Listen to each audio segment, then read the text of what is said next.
नमस्कार, मैं योगेश राणा। हरीश रावत ने बीजेपी को बहुत ही कड़ी चेतावनी जारी की है। इस चेतावनी पर जब बीजेपी से बात की गई तो बीजेपी के विधायक ने हरीश रावत को भयभीत बता दिया है।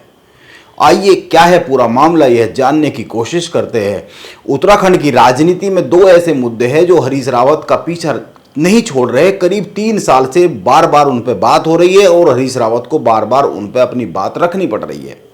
पहला, उनके मुख्यमंत्री कार्यकाल में जुम्मे की नमाज की सरकारी छुट्टी की बात, और दूसरा 2022 के विधानसभा चुनाव के दौरान सत्ता में आने पर मुस्लिम विश्वविद्यालय बनाने की बात। बीजेपी के नेताओं का कहना है हरीश रावत ने उत्तराखंड में मुस्लिम विश्वविद्यालय खोलने की बात कही थी, लेकिन हरीश रावत इन दोनों ही बातों का खंडन करते रहते हैं। वो इन दोनों ही बातों को सही साबित करने वाले को 10 लाख रुपए इनाम की घोषणा कर चुके हैं। इसके साथ ही तमाम तरीके अपना चुके हैं यह बताने के लिए कि यह बातें उन्होंने कभी कही नहीं है। दोनों ही बीजेपी के झूठ है।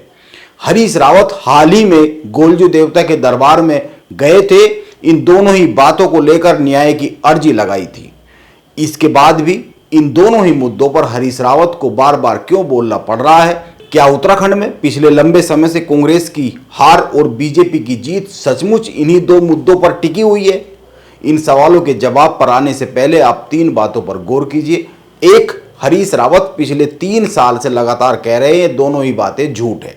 यदि ये बातें सही साबित होती है तो वो राजनीति से संन्यास ले लेंगे और सही साबित करने वालों को 10 लाख रुपए का इनाम देंगे। सवाल यह है, इतना कहने के बाद भी उत्तराखंड में कांग्रेस का समर्थक वोटर क्या हरीश रावत की बातों पर भरोसा नहीं कर पा रहा है? और अगर बीजेपी यह झूठ फैलाती रहती है तो वह बीजेपी के झूठ पर इतनी आसानी से भरोसा क्यों कर ले रहा है? क्योंकि हरीश रावत को बार बार यह कहना पड़ रहा है यह दोनों ही बातें झूठ है। और दूसरा सवाल यह है, क्या सचमुच बीजेपी के लिए राजनीतिक तौर पर यह दोनों ही मुद्दे उत्तराखंड में जीत के सबसे बड़े हथियार है? वह भी उस स्थिति में जबकि बीजेपी इस वक्त उत्तराखंड में अपनी राजनीति को यूसीसी, मजार जिहाद और डेमोग्राफिक चेंज जैसे मामलों के आसपास रखती है, इनसे साध रही है। इसमें कोई दो राय नहीं है। 2022 के विधानसभा चुनाव में कांग्रेस को मुस्लिम विश्वविद्यालय के मुद्दे से नुकसान हुआ था। खासकर पर्वतीय हिस्सों में यह बात ऑफ कैमरा कांग्रेस के कई बड़े नेता स्वीकार भी करते हैं। इसीलिए यह बात तो सही है, बीजेपी की ये दोनों ही जो बातें हैं, ये दोनों ही मुद्दे हैं, राजनीतिक तौर पर बीजेपी को लाभ तो पहुंचाते हैं। अभी हरीश रावत ने दोनों ही बातों को लेकर एक बार फिर बहुत कड़ा संदेश उत्तराखंड में बीजेपी को दिया। उन्होंने बीजेपी को चुनौती जारी की है और साथ ही बहुत ही कड़ी चेतावनी भी जारी की है। आप पहले उनकी बात सुनिए, इसके बाद यह समझेंगे आखिर बीजेपी अब इस वक्त जुम्मे की छुट्टी और मुस्लिम विश्वविद्यालय के मुद्दे पर हरीश रावत का यह जो चेतावनी है, यह जो आक्रामक रुख है, इस पर वे क्या कह रही है। एक धाकड़ धामी फेसबुक पेज, ये वही पेज है जिसका उपयोग एक झूठ, निरा झूठ, लब्बारी भरा झूठ कि कांग्रेस सत्ता में आएगी, मुस्लिम यूनिवर्सिटी बनाएगी के प्रचार के लिए किया गया। धाकड़ लोग वो होते हैं जो सच्चाई के साथ खड़े रहते हैं। ऐसे कायर लोग नहीं होते हैं धाकड़, जो लोग चुनौती को स्वीकार न करें। और मैं कह रहा हूं, भाजपा के धाकड़ों, आओ ना, दिखाओ वो कागज, वो बयान दिखाओ, कोई अखबार दिखाओ पंजीकृत, कोई ऐसा प्रमाण बताओ, किसी चैनल में, किसी यूट्यूब में बयान दिखाओ जिसमें हमने कहा हो कि सत्ता में आएंगे तो मुस्लिम यूनिवर्सिटी बनाएंगे। झूठ बोल करके सत्ता का अपहरण करते हो रावण की संतानों। हाँ, आप यदि मुझ पर इस तरीके से प्रहार करोगे, और आजकल भी मैं देख रहा हूं कि मेरी हर पोस्ट के साथ धाकड़ धामी पेज के लोग दनादन कुछ इंतहा होती है सहन शक्ति की भी। और कहीं मैंने धाकड़ धामी पर प्रहार प्रारंभ कर दिया, बजरी बालू से लेकर के शराब तक, जमीनों से लेकर के कहां कहां तक पहुंचोगे। और यदि इस सब पर मैंने रोज एक ट्वीट और एक वीडियो बना करके डालनी शुरू कर दी तो कुछ भी होगा, कितने धाकड़ हों भाजपा के अंदर, सब धाकड़ जो है केवल भाकड़ बन करके रह जाएंगे और हो भी भाकड़ी। यदि भाकड़ नहीं हो तो मेरी चुनौती स्वीकार करो, मुस्लिम यूनिवर्सिटी वाले मामले में लाओ वो प्रमाण, और यदि प्रमाण कहीं भी हमने कहा होगा हम राजनीति छोड़ देंगे, और नहीं तो माफी मांगो उत्तराखंड के लोगों से। हरीश रावत ने चेतावनी दी है, यदि धाकड़ धामी पेज ने उनके खिलाफ दुष्प्रचार बंद नहीं किया तो वे सीधे धाकड़ धामी पर ही प्रहार शुरू कर देंगे। वो रोज वीडियो बनाएंगे, रील बनाएंगे, सोशल मीडिया पर लिखेंगे।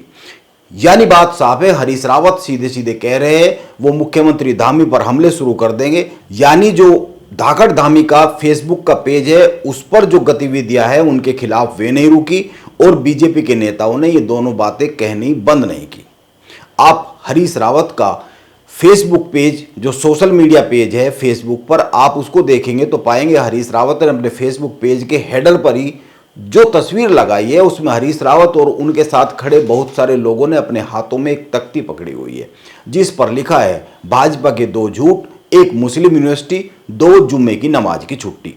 अभी हरीश रावत ने हरिद्वार से शुरू कर कुमाऊं के कई जिलों में न्याय यात्रा निकाली है और इसी यात्रा के दौरान गोलजू देवता के दरबार में न्याय की अर्जी भी लगाई है। यानी बात साफ है, हरीश रावत अब इन दोनों ही मुद्दों पर आर पार की लड़ाई के मूड में बीजेपी से आ गए हैं। अब हरीश रावत की बीजेपी को जारी की गई इस चेतावनी पर बीजेपी ने क्या कह दिया है इसको समझना चाहिए। हरीश रावत भयभीत है, उनको कांग्रेस में अपने बच्चों का प्लेसमेंट करना है। जुम्मे की नमाज के लिए उनके आदेश है, बाकायदा उसका जो जियो जारी हुआ था वो हमारे प्रवक्ताओं ने मीडिया को भी दिया है, वो एक्सपोज्ड है उस पूरे मामले में। और जहाँ तक अलीगढ़ मुस्लिम यूनिवर्सिटी का सवाल है, उसकी तर्ज पर उत्तराखंड में यूनिवर्सिटी बनाने का प्रश्न है, तो भी चुनाव के दौरान उन्हीं की सभा में उनके कार्यकर्ताओं द्वारा कहा गया था, उन्होंने कभी कंडम नहीं किया उस चीज़ को। तो ये सब चीज़ें प्रूवन फैक्ट हैं, इसमें कोई ऐसा नहीं कि भाजपा कोई नई बात कह रही है, ये बातें चली आ रही हैं। लेकिन हाँ, वो भयभीत है, उनको लग रहा है कि जिस तरह वो मुस्लिम पर आधारित राजनीति कर रहे थे, तुष्टिकरण की राजनीति कर रहे थे, अब उन पर चस्पा हो चुकी है। अब उनको भय हो गया है कि जो बाकी सनातन प्रेमी है या जो अदर देन मुस्लिम्स हैं वो निश्चित तौर पर कहीं ना कहीं उनसे नाराज है और उनके लिए राजनीति करनी भारी हो रही है, इसलिए इस तरह की बातें कर रहे हैं। देखिए, मैंने पहले भी कहा है कि हरीश रावत जी जो है पैरेलल टू कांग्रेस है।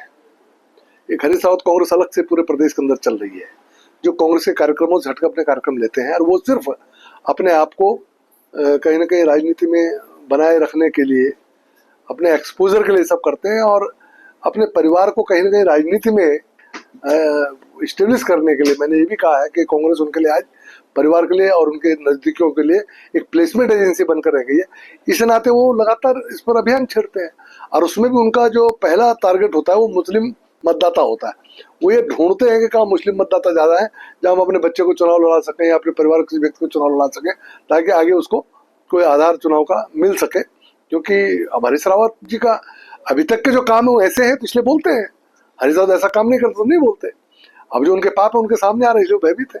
हरीश रावत कह रहे हैं बीजेपी बाज आए वरना वो धाकड़ धामी पर हमले करेंगे, और बीजेपी कह रहे हैं हरीश रावत भयभीत हैं, उनको कांग्रेस की चिंता नहीं है, अपने बच्चों के कांग्रेस में प्लेसमेंट की चिंता है। अब हकीकत क्या है यह देखना होगा, और देखना यह भी होगा कि यह मुद्दा आने वाले दिनों में कितनी दूर तक जाएगा। क्या 2027 में भी यह कोई मुद्दा बनेगा? कोई राजनीतिक असर बीजेपी और कांग्रेस की राजनीति पर उत्तराखंड में इन मुद्दों के रहेंगे? यह आने वाले समय में समझने वाली बात होगी। नमस्कार, मैं योगेश राणा।